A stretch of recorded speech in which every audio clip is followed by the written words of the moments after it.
And I now yield to the gentleman from Louisiana, Mr. Higgins, for his questions. Thank you, Mr. Chairman. At this time, I ask unanimous consent to enter into the record the written testimony of cybersecurity expert Troy Newman of Cyber 5.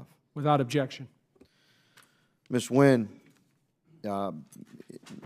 Mr. Newman has advised myself and other members of this committee that a simple software uninstall cannot guarantee that all components of the application are removed. He elaborated that the best, most secure software removal process for remediation of threat is first an immediate uninstall and then a scheduled complete hard drive replacement. Can you briefly elaborate for those of us that don't understand things of this nature why a simple software uninstall is insufficient and why complete hard drive replacement is the best solution? Thank you for your question.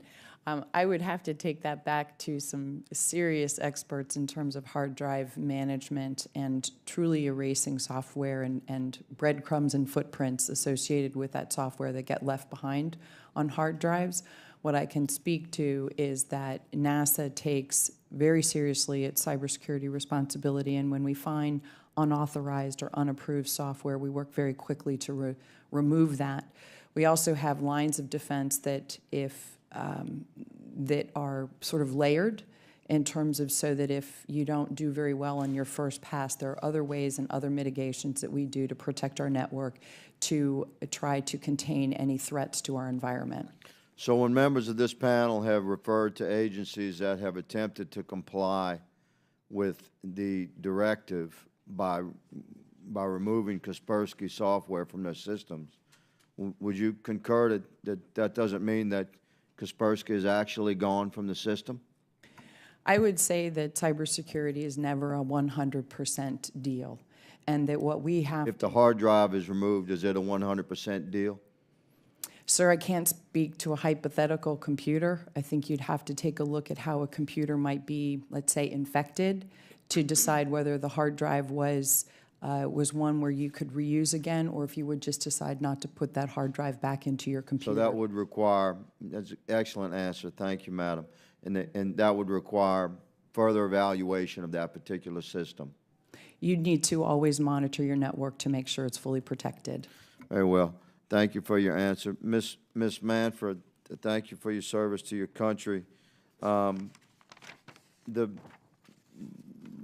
Binding Operational Directive 1701, in its initial statement, calls for a 30-day period to identify the use of Kaspersky products and then a 60-day period to provide detailed plans to remove and discontinue the present and future use of the products, and then a 90-day period to begin to implement the agency plans to discontinue use and remove the products from information systems. However, there's a clause stated in there stated that unless directed otherwise by DHS based on new information, by what measure, Madam, would DHS ever determine, never mind, let's go ahead and keep this product on our systems?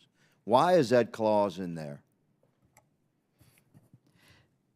Sir, after extensive review of this process by our legal counsel, we felt that it was important to allow Kaspersky Labs and any other potentially affected entity a meaningful opportunity to respond to the decision that we had made. So that clause is inserted into the DHS VOD 1701, the Binding Operational Directive for United States government agencies. That clause was inserted to protect Kaspersky as opposed to government agencies? No, sir. That clause was inserted that should the Kaspersky or another commercial entity come back with new information that would result in the acting secretary reconsidering her decision, then we would issue new guidance based off of that new information. And what could that new guidance be other than to discontinue the process of removing Kaspersky products? That would probably be it, sir, if that was the acting secretary's decision, but it would have to be based off of new information that had previously not been understood or considered. Mr. Chairman, I have one brief question, if you would allow. Yes, go ahead, Mr. Higgins. Regarding code, Ms. Manfra, it's my understanding that the directive does not apply to Kaspersky code embedded in the products of other companies. Is that correct?